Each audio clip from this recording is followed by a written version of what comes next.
Sizcə gənc və ya yaşı az olan qız uşaqlarını evdən qaçırdan səbəblər hansılardır?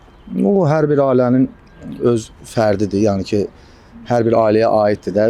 Övlad ailənin güzgüsüdür. Təbii ki, o hər ailədə hansı dönəmlər dönürsə, valideyndən gələn tərbiyələr nələrdirsə, ona uyğun da övlad hərəkət eləyir də. Elektron dövrdür də. Düşüncələr, sosial şəbəkələr çox böyük rol oynayır. Təbii ki, sosial şəbəkələrdə müəyyən yayımlar var ki, baxsan, müəyyən videolar var ki, baxsan, o da hamının da əl çatandır. Bütün uşaqlar, qız uşağı olsun, oğlan uşağı olsun, gənclərin əl çatandır həmən videolara. O da mənə elə gəlir ki, şuur altına təsir eləyir. Təbii ki, bu da gəlib o intihara da çıxarda bilir və yaxud tərbiyəsində müəyyən qədər dəyişikliklərə də baş verə bilir də belə. Öz kökümüzə hörmət eləyək. Öz kökümüzdə nələr var idisə, onlarla hərəkət eləyək. Çox da ki, elektronlaşma gedir, müasirləşmə gedir. Nə qədər ki, kötüyümüzü biz qorusaq, onunla bizim tərbiyəmiz də yerində ola bilər.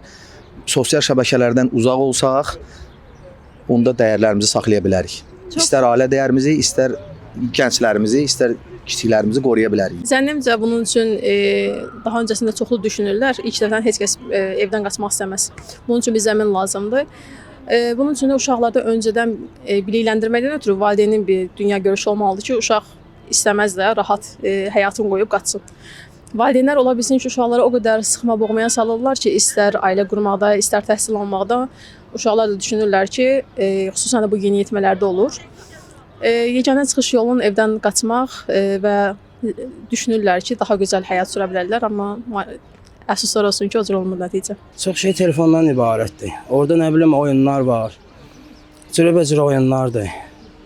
Sonra bir də ata-ananın incitməyi. Başqa? Düşünürsünüz ki, valideynlər sıxanda övladı onlar evdən... Bəli, valideynlər sıxanda. Bir də çox vaxtı telefon. Telefonlarda da min cür hesablar var. Beyinlərini aparanlar var.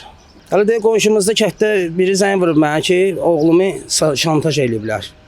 Üzr istəyirəm başqa əxlaqsız şeylərlə.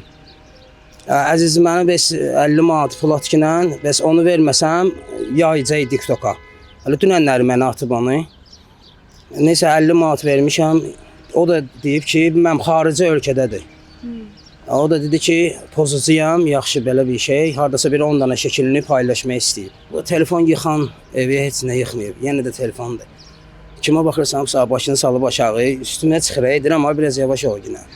Girib, telefonun içinə girib. Mənim fikrimcə az yaşlı uşaqların evdən qaçma səbəbi əsas evdə görə bilmədiyi diqqət qayğı ola bilər. Məsələn, evdən istəyib ailə tərəfindən, yaxınları tərəfindən görmək istədiyi qayğını lazımı qədər ala bilmir.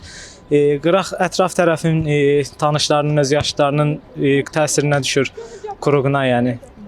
Təsirinə düşür. Ona görə daha yaxşı evdə qayğı görə bilmədiyi üçün qaçırlar evdən.